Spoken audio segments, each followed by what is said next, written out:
The Raiders, Browns, and Patriots all need to do serious work to improve their offenses this offseason, but one quarterback that Tom Brady is eyeing could quickly make the Raiders playoff contenders. We discuss more of the biggest offseason storylines around the NFL in today's episode of Locked On Fantasy Football.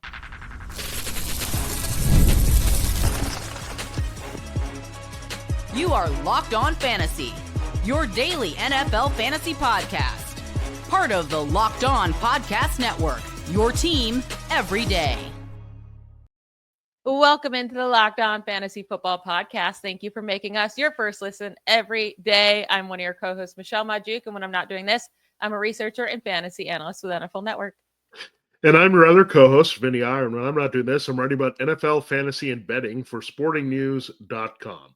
We have been going through all of the biggest off-season storylines that we're paying attention to this year during, free agency, during the draft, whatever these teams are deciding to make changes that will help us in fantasy football for next year. And we've gone through a lot of bad offenses so far, right? Because a lot of these big storylines are going to be about quarterbacks, and we know quarterbacks have the biggest impact on fantasy for most of these teams. So 3 more teams that are sitting towards the top of the draft that need to do some serious work on their offense. It's the Raiders, Browns, and Patriots. So we're going to discuss those 3 teams today and their storylines for this offseason. But we got to start with the Raiders here first, because they hire Pete Carroll as their new head coach.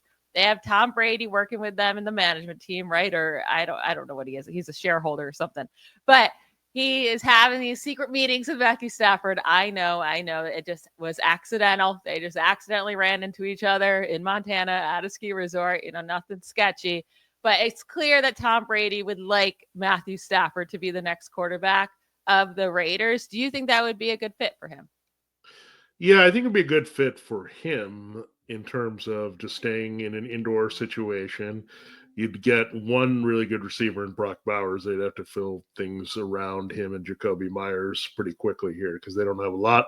They don't really have a running game. Their offensive line's okay, but I think it's shaky at best. I mean, I don't think it's a liability, but I'm not saying it's a strength either, right? That's kind of where the Raiders stand. So I know Matthew Stafford was under a lot of pressure. Apparently, everyone really cares about where Matthew Stafford's going to land because they're fighting over it too. So it's kind of very interesting that he's kind of stolen the thunder from like Aaron Rodgers and Kirk Cousins and Russell Wilson and the draft QBs pretty much. Everyone wants to know where Stafford's going to land. Now, the Raiders, the one thing that gives me a little bit of pause is I've seen some of the Chip Kelly type of quarterbacks. Like, I don't know if he fits that. I think you have to have a little bit of athleticism to pull that off in that system. So I'm not sure. I think over the years, I've seen Chip Kelly do it with different quarterbacks, and he just did it in college with Will Howard. But I'm not quite sure what you're going to get going forward with the Raiders in their style of offense, right? Pete Carroll likes to be more conservative, run the ball, throw the ball downfield. I think that would be more of a Carroll and Brady thing, right? If they go to Stafford because Stafford has the big arm to stretch the field, then they can pound the ball and open things up for the running game, playing off of that for Stafford. So maybe they're taking a more traditional approach, Carroll and Brady, where Kelly might not be the most traditional offensive coach, right? I mean, Howard still had some wheels, and that helped him quite a bit for Ohio State when needed.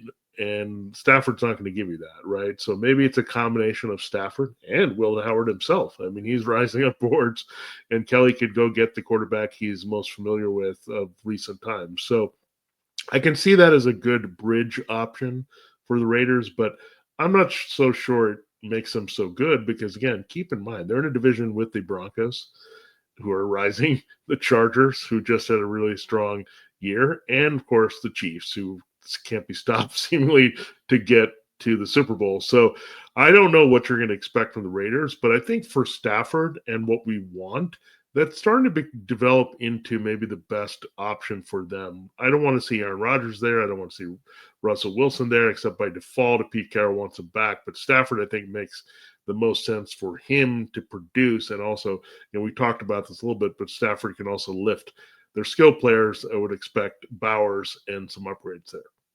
What's interesting is that I with Pete Carroll's age, you would think that he would much rather go for a guy like Matthew Stafford, who's a veteran that he doesn't have to, teach up, right? Instead of going with a rookie and starting fresh. And then also, it does seem like Tom Brady's kind of really pushing here for the Raiders to go try to get Matthew Stafford. However, if they do lose out, let's just say Stafford resigns with the Rams or just stays there, because also I don't know why Stafford would ever want to leave the Rams first, but also to go to the AFC, especially to go to the AFC West. You just brought up all the teams. Even if he gets out of that division with all those good teams, with the Chiefs always winning the division, then you have to go to the playoffs and face the Josh Allens, Lamar Jackson, the Joe Burrows. It's like, why would you ever do that? If you want to win another Super Bowl, that just seems silly. But let's say they lose out on Matthew Stafford. I do think they probably have to go the rookie quarterback route.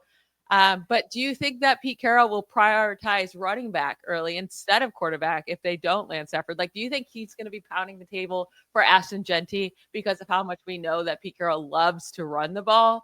Like, he doesn't have a running back right now on this team. And that's what he's going to want to do, play defense and run the ball. So would he prioritize Ashton Genty over a quarterback there with what they have the number 7 overall pick? Yeah, I think definitely you would look at Ashton Genty if you're the Raiders, and I don't know if it's the best move for them. They got a lot of holes. I think you shouldn't take an elite running back unless you feel like he's a bit of a missing piece for you. But from their perspective, I can see it, right? Genty has some of those Marshawn Lynch qualities in terms of his power running. We know he can do a little bit more than that. He's a good finisher, so you establish your offense around Genty. Maybe that's what they're doing, right? A combination of a Stafford and a Genty where they're saying, okay, we can stretch the field, we can run this guy, opens up things in the offense. We have a better baseline for our running game. We've got an arm to make all the throws in the passing game. Now we just focus the rest of our offseason and maybe trying to get that other receiver. I think you need a third guy. Look, Devontae Adams is a very hard player to replace because he was basically a number one who could get open all over the field. And Myers is a complimentary guy.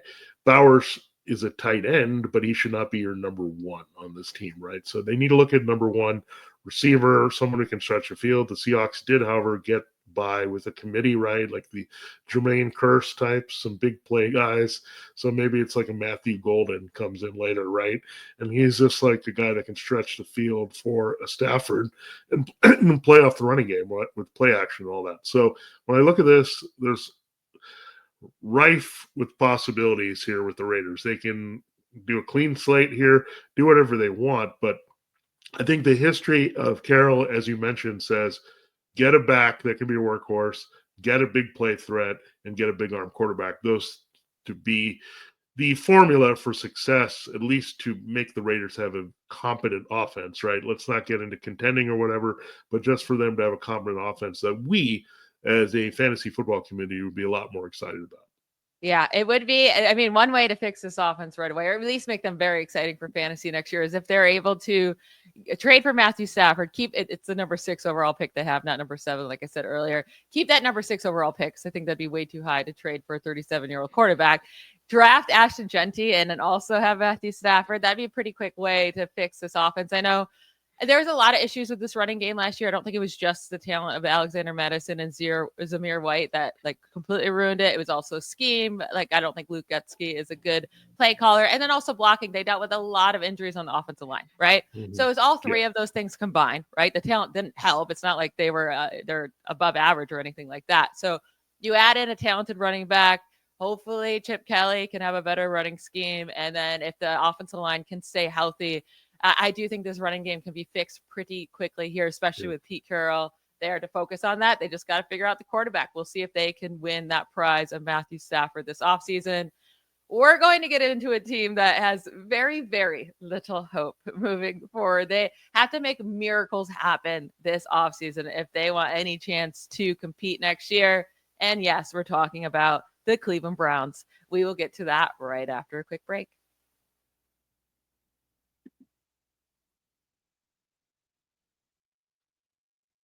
All right, we are continuing with our top offseason storylines for fantasy football next year. And I don't know if there's a team I'm going to try to avoid more in fantasy football than the Cleveland Browns, unless they do some insane work this year, because, I mean, they've already had this huge mistake looming over them with Deshaun Watson, right?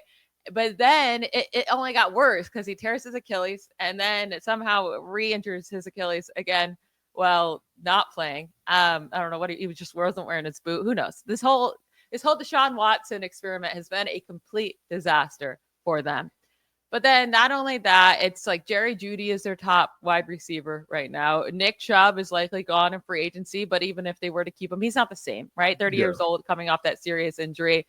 So there's so many issues with this offense, obviously starting at quarterback, but there's no way to get out of the contract, right? They're still going to have to pay him, but they do have the number 2 overall pick, right? So this could be their saving grace. Do you think they will consider taking Cam Ward, if he's sitting there, Shedeur Sanders, at the number 2 overall pick? Yeah, I mean, they're in a really tough situation with the money that they've been investing in Watson, so that handcuffs them a little bit to do anything veteran-wise. And I don't know if it's a very appealing place because your best veteran, Myles Garrett, wants out of there too. So I think their best-case scenario is just like, try to get Garrett out of there as quickly as possible and get those first-round picks. Now, they've said they don't want to trade him, but that seems silly. You need all the assets to turn this team around quickly, right? You need everything. This is not just, hey, we need a running back. We need a wide receiver too. So you have to go find a receiver. I mean, Jerry Jeudy cannot be your number 1. Then you have to look elsewhere. The offensive line, I mean, Jedrick Wills was really good, but they've broken down. I mean, that used to be a strength as well. So maybe some concerns to address their defense they got to look at a little bit as well. So Browns have to be all over the place.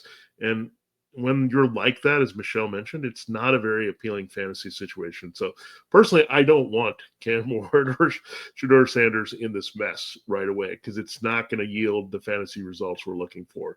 They haven't really done much here. They're changing up the offense yet again. So the existing players are going to have to adjust away from Ken Dorsey. So it's an absolute mess, but I think you have to take your shot at the quarterback. At least he's your cheapest contract guy. I think what you can also do is say pair him with a Kirk Cousins or someone who might take a real discount to just come over. I know it doesn't sound the most appealing, but look, you could have him for the cheapest, and that's what they need to look for, like some cheap combo. Or do they say we're going to have a Cam Ward and a Justin Fields, something weird like that, right, where they have 2 relatively cheap options to help them kind of offset what they have in Watson, at least for a year, evaluate that situation, maybe have Fields as a bridge or whatever. So there's different things they could look at here to analyze that. But I know one thing for certain, Deshaun Watson, whether it's injury or just his pain in the butt, like personality and things off the field, I don't think he's going to play it down for the Browns again. So they've got to move forward. Again, the best way to do that, get a cheap bridge, get that first-round quarterback, and then go from there. Like, I think they're more locked in to needing a first-round quarterback than, say, the Raiders are. Yeah, I mean, it is interesting because before, if he didn't get injured, I do feel like they could have done like a Brock Osweiler type trade where they could give a team of picks to take on the Deshaun Watson contract, and then a team could talk themselves into maybe we can fix Watson and bring him to what he used to be. But now it's like, is he ever even going to play again with these 2 Achilles injuries? Does he even want to? I don't know. But yeah, this is a disaster for them. They probably do just have to try to hit on a rookie quarterback. Because if you hit on one, that it can change your franchise instantly, even if you have other issues, if the quarterback can do good. Now, if they don't go quarterback at number 2 overall, you brought up Justin Fields. And I was going to ask you because on yesterday's show, we were talking about teams that need quarterbacks, right? We're talking about veterans that could sign. And we didn't name Justin Fields for any of those teams, right? We haven't really talked about where Fields would fit in. Are you just assuming that Justin Fields is the starter for the Steelers? And if not, he doesn't really have a starting spot in the NFL? Because I have a hard time placing him somewhere, but I actually do think the Browns make a lot of sense for him if he doesn't land, like if the Steelers don't want him back, if they don't sign him back. I do think Cleveland might be his next best bet, maybe the only other team willing to give him a starting job.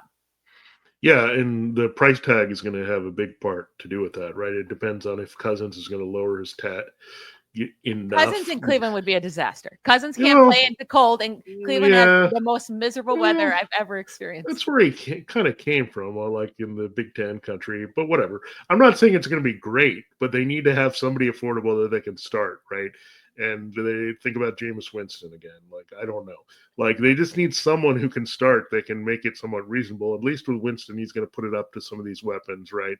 And you can feel comfortable there. So, and Cousins as well, right? So, I know with Justin Fields, like, you kind of have Fields and you don't really have a lot of assets, right, to help unlock the passing game with him. So, again, what's best for the Browns may not be good for fantasy. I'll just say this. So we want them to kind of make some mistakes here so we can facilitate some of our weapons on this team. So we'll see how that plays out. But again, I think I still would be somewhat interested in who their running back is, right? If it's Rico Dowd, we'll say, look, it's not exciting, but he's a guy that's probably going to get a lot of touches on this team, right? Just because they saw what Jerome Ford could do, he can really hold up. Chubb, and they've seen the Chubb and Kareem Hunt experiment with the split. They've gone past that. So maybe you get a rookie back there. There's a lot of interesting rookies, Omarion Hampton, Caleb Johnson outside of the early first round, and Genty that you can evaluate. And I would be a little bit interested in that running back, I'll say this. But in terms of the passing game for the Browns, I need to see a lot more, namely getting a quarterback and getting a legitimate number one receiver that isn't Jerry Jeudy. I feel like Scatterboo from where does he play again? Arizona State. Yeah, Arizona State. I feel like he is an AFC North running back. He will land with an AFC North team. It's either be the new Peyton Hillis, right? He'd be the Browns. The Steelers, Browns, or Bengals. One of those three teams are drafting Scatterboo. I totally see that. Steelers personally, because he seems like a guy you'd hate if he's not on your team, but love if he was. But yeah, I'll maybe be interested if the Browns sign or draft a guy that we feel is a reasonable talent to take on 200 plus carries in a season and get some receiving work. I do think whoever that is going to get a lot of work this year, because who's going to be the quarterback? We shall see. We have one more team to talk about. It's the Patriots. They have a little bit of hope and upside, right? Because it seems like they found themselves a pretty nice quarterback in Drake Maye. But to ensure that he doesn't fall apart, they need to build around him before it's too late. We will discuss about how the Patriots can build around Drake Maye to finish today's show.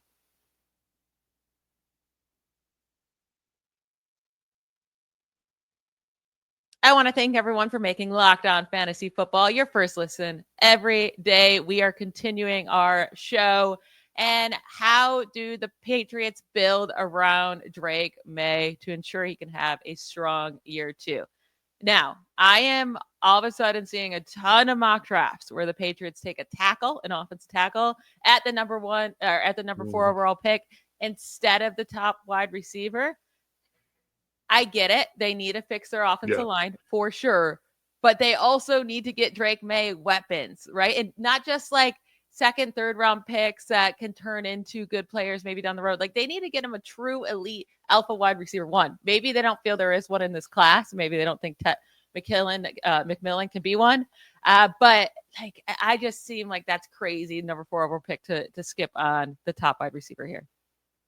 Yeah, I think that's what's coming into play, right? It wasn't just Ted McMillan, but you look at the rest of this class, like there's been slip of Luther Burden has maybe an issue that he's got to sort out. Emeka Egbuka might be the best option, but do you take him there that high? Potentially, right? If they think he's that good. But there are some questions about some of these other receivers, and I think there's going to be some sleepers emerge. I like Jack Beck from TCU. I like Jaden Higgins from Iowa State. Some of these guys that are the second round, we've seen a lot of second round guys hit big time, right?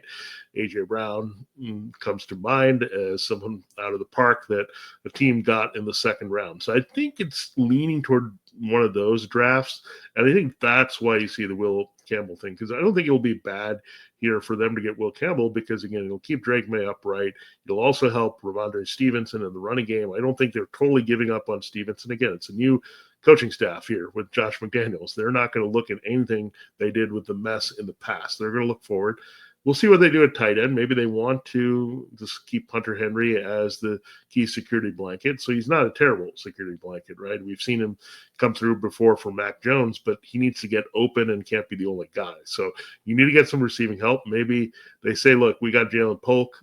he's our number 2. We like him like that. Maybe Kayshon Boutte could be a big play occasional guy.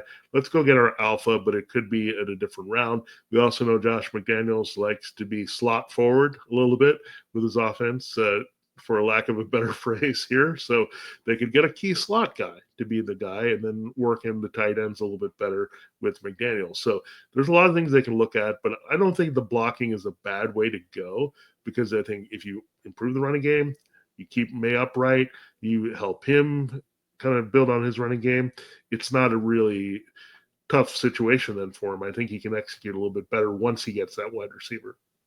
Yeah, I guess it really depends on how they feel for Ted McMillan as a prospect, right?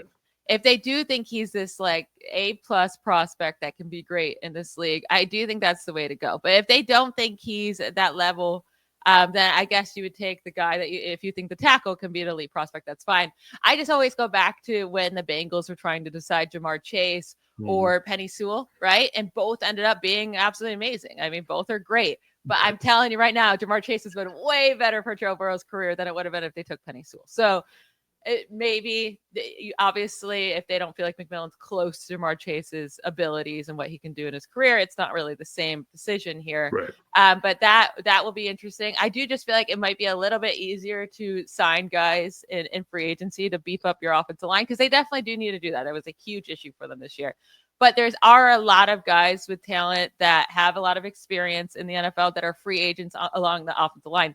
That's not the case for wide receiver, right? It's T. Higgins and Chris Godwin coming off a fractured ankle, and then pretty much a bunch of old guys or below average guys or average guys at best. So you don't have many options there. So I would just prefer they use the resources of free agency on the offensive line and then utilize their early draft picks on stud receivers for Drake Maye. Now, do you think they need to upgrade running back position to help Drake Maye out too, or is Ramondre Stevenson good enough to carry that backfield? I mean, keep in mind they just gave him a contract extension, and it's a little bit different. Again, with this offense, I mean, Stevenson is not a zero. We've seen it. That was his initial role as a receiver here, kind of that James White role. So I think they believe he can touch the ball a lot, but it doesn't hurt to add a second back to any situation here. And I don't know if Antonio Gibson cuts it in terms of what McDaniels is looking for, and Gibson is also a free agent. So they need to look at, I think those short to intermediate options need to be there, work in the middle of the field. So there's many different scenarios. Like I was talking and thinking about the Raiders, and they could go in a different direction, right? And just say, look, we can go get our running back a little bit later and still get our quarterback early. And I think when you look at the Patriots, they could say, hey, maybe we'll go after Ronnie Stanley coming off a good year, and then say, we'll get him in free agency, then get the receiver, then pile on some weapons, add a guard or another offensive lineman later. So this is what the offseason is all about, weighing the supply and demand, what's out there, what you can do reasonably. The Patriots also have a ton of salary cap room, so they can sign a Stanley, who's coming off one of his best, healthiest season in some time here for Baltimore. So if you can steal him, and then you're cooking gas, get another offensive lineman, and then you get a Chris Godwin maybe to be your slot guy, and then all of a sudden you're really looking good if you can get that number one receiver and keep Hunter Henry. So there's a lot of scenarios where the Patriots can attack, but again, it all really depends: supply, demand, cap space, your aggressiveness, you're willing to spend. But what I like about this, Michelle, however we break down the scenario, the Patriots have the draft capital, they have the money capital to really help Drake Maye become a fantasy asset in year 2. So don't sleep on Drake Maye. I think everyone is on Ben Johnson and Caleb Williams in year 2 and helping him get to the level of Jane Daniels and Bo Nix, but do not sleep on Drake Maye. I think he could be right up there with them here this season with the right moves. I do too. I really do. I think he has the talent, the mobility, the arm strength. Just get him some weapons, please, and give him an offensive line that can block for him, and you will be looking good in year 2. That is it for today's episode. I want to thank you all for making Locked On Fantasy Football your first listen every day. But for your second listen, check out the Locked On NFL Draft with Damian Parson and Keith Sanchez. Now that the season is over, get the latest draft rankings, rumors, and news every day. Find Locked On NFL Draft on YouTube or wherever you listen to podcasts. We will talk to you tomorrow. Bye, y'all.